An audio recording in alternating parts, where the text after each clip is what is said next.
Ini fotometer ZE200.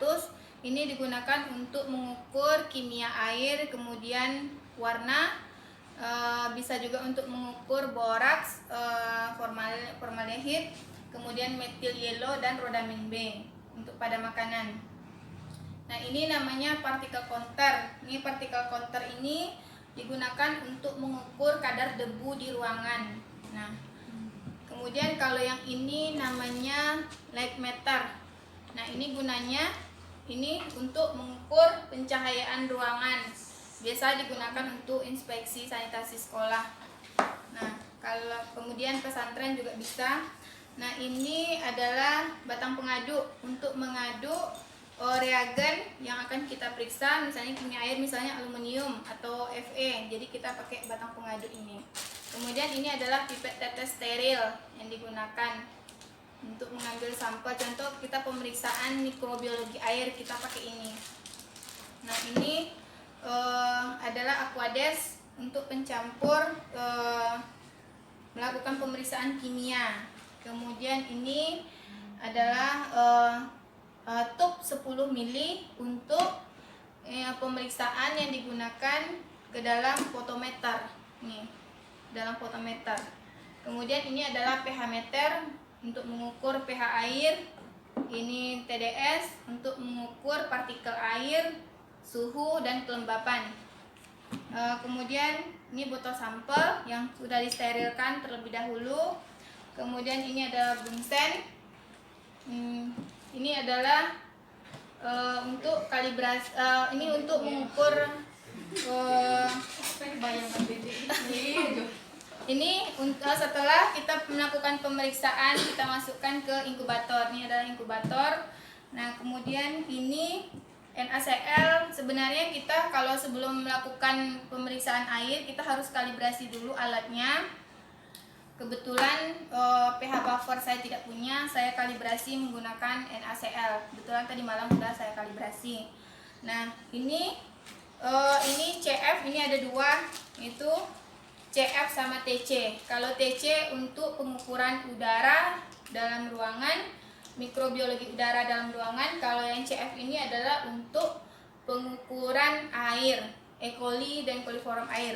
Nah, ini semua ini adalah reagen untuk mengukur kimia air, ya, kesadahan, sianida, aluminium, nitrat, mangan, masih banyak lagi yang lainnya. Ini adalah, ada yang mau ditanyakan?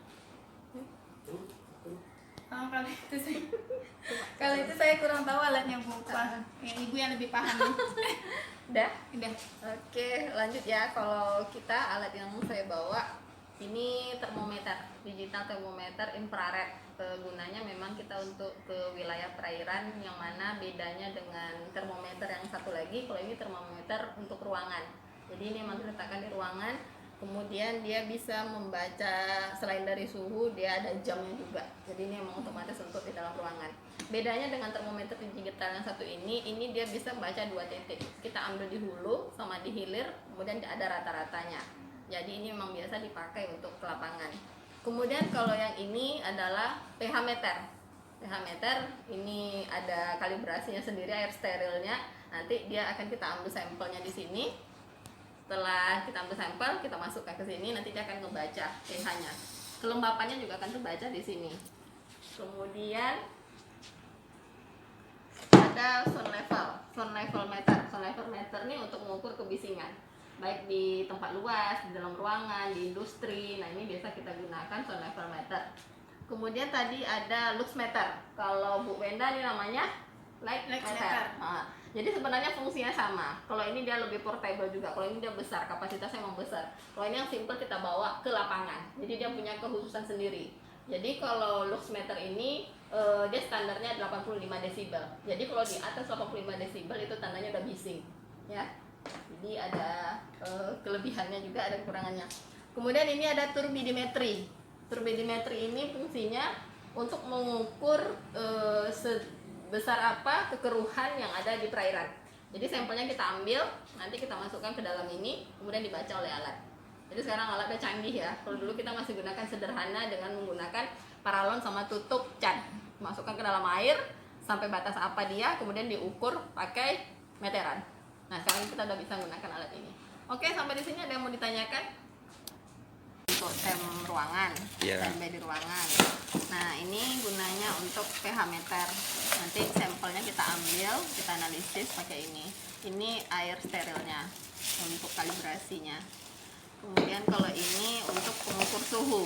Bedanya dengan tem yang ini cuma bisa mengukur 1 kali aja. Kalau yang ini dia bisa 2 kali. Ada 1 titik, ada 2 titik, nanti diambil dari rata-rata. Gitu ya. Nah, ini biasa dibawa ke sungai. Karena kita biasanya kalau di sungai itu pasti lebih dari 1 titik. Itu dia. Kalau ini sound level, kebisingan. Kita tes berapa sih kebisingan suara yang ada di wilayah sekitar. Yang penting standarnya tahu 85 desibel ya, yang normalnya. Kemudian ini untuk lux meter itu untuk pengukur cahaya. Di ruangan ini berapa sih pencahayaannya, sudah standar atau belum? Tinggal dihidupkan, nanti cahayanya akan mantul sini. Gitu deh sistem kerjanya. Kalau ini namanya turbidimetri, tingkat kekeruhan air sungai. Nanti kita ngambil sampel, ini gunanya untuk kalibrasinya. Ini sudah dikalibrasi sama Bu Juve. Ini ngambil sampel, nanti taruh di sini, langsung pencet analisis. Keluar dia.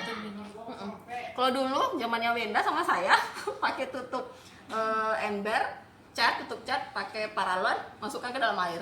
Terus kalau dia nggak nampak lagi, tarik ke atas, ditandai, tarik atas, langsung diukur pakai sentimeter. Ya Ben? Iya. Sekarang udah pakai ini, udah canggih alatnya.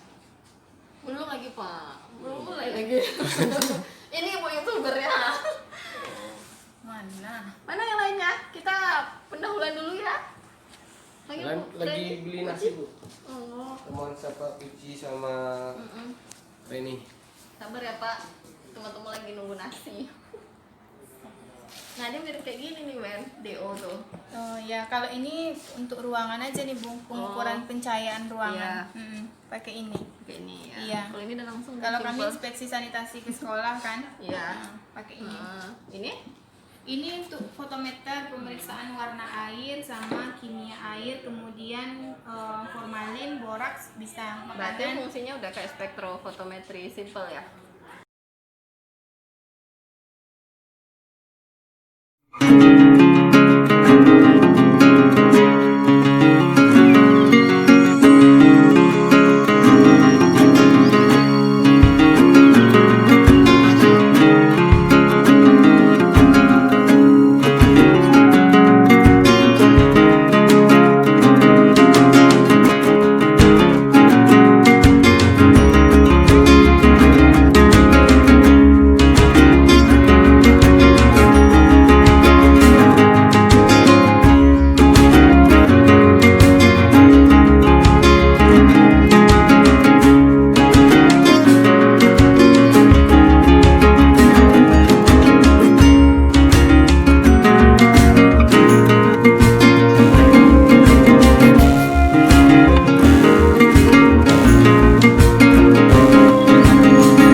Kelompok 1 siapa?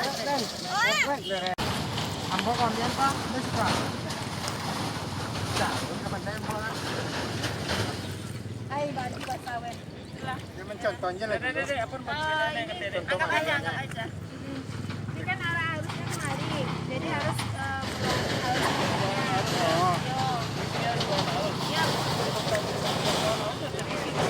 Piringan 45. Yep. Dia mau bisa. Terus dikasih dan tutup. Dikasih label. Tadi udah saya bikinkan labelnya, cuma tinggal lupa. Pokoknya dikasih label. Dulu berarti ini kalau dia penuh tak ada udara. Oke, silakan. Kelompok 2. Kelompok 1 siapa? Silakan, ada belum udara dalam lah. Coba bang, putarkan. Balian menengok tes gelembung tak ada dan tak ada.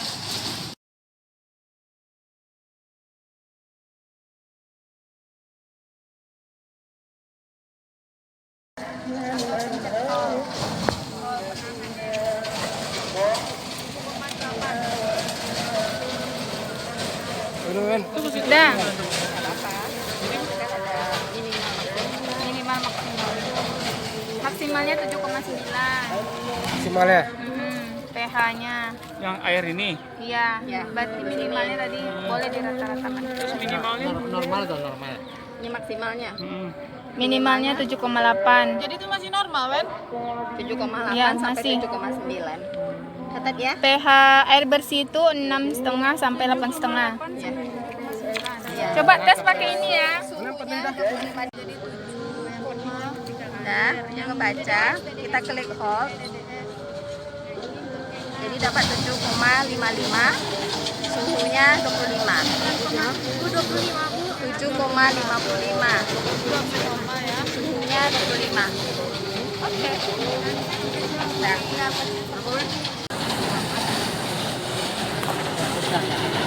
Ya, mengukur pencahayaan 330, oke. Ini detik, oke. Pencet lagi. Sampling ini karena ini bisa menyimpan data, kita bisa mencolokkan langsung ke laptop. Jadi kita nggak perlu bawa buku. Jadi bisa langsung sampling. Yang pertama misalkan sampling 1, oke. Pencet lagi real. Kemudian sekarang hari Sabtu, hari ke-6 ya. Oke.